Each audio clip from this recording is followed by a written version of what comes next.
Alright, so today we're going to be making a peach cake. Got the ingredients laid out. Got a half a cup of sugar, a third cup of powdered coffee creamer, which I'm substituting for milk. We have 2 teaspoons of baking powder, a quarter teaspoon of salt, a quarter cup of sun cocoa oil. Just use whatever oil or shortening that you have. I got 2 cups of flour and a can of peaches here, with some of the liquid, not all of it, but some of it. And then I also added about a tablespoon, maybe a little bit more than that, of blackstrap molasses to the oil, because I'm not going to use any eggs.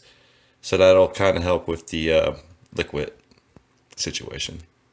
Alright, so the first thing I'm going to do is mix together my dry ingredients. So I'm going to put in the baking powder and the salt, the coffee creamer in place of milk, and a half cup of sugar, and I'm going to mix that together.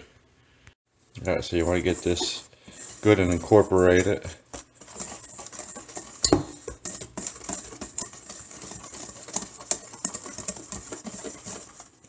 Alright, so I'm going to go ahead and add in the liquid. So we'll add this oil and molasses,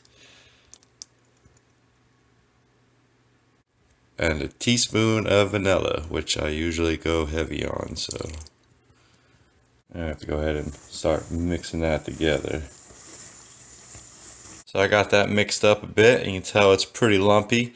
Got the rest of the molasses in from the measuring cup, and what I did was I heated up the peaches in the microwave for 30 seconds, and I'll go ahead and add them next, and that'll help smoothen everything out. So the warm peaches will help incorporate everything together and make a nice creamy batter for the cake. And you're going to have to mix this together, which I won't be able to do with one hand. So this is coming together pretty nicely. I'm going to continue mixing it with the whisk and a rubber spatula and get this even more incorporated. I microwaved 1/3 cup of water, and I'm going to add that to the mixture to loosen it up, make it a little bit easier to manage when I'm putting it into the pan. So I got the water mixed in now, and that's looking like a pretty good cake batter.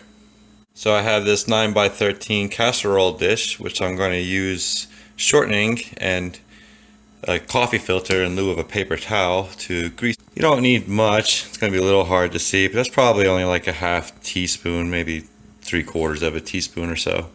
And then I just apply that generously to the sides and bottom of the casserole dish.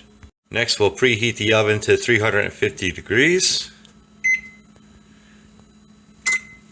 and wait for that to heat up. Now we're going to add cake batter to the casserole dish.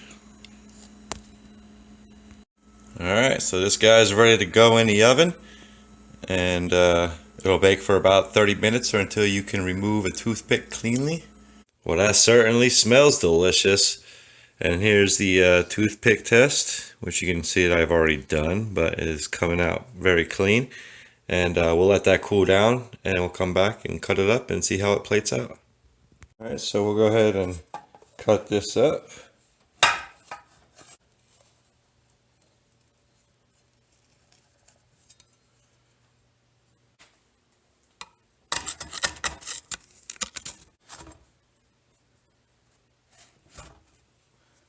So we don't have any problem with sticking.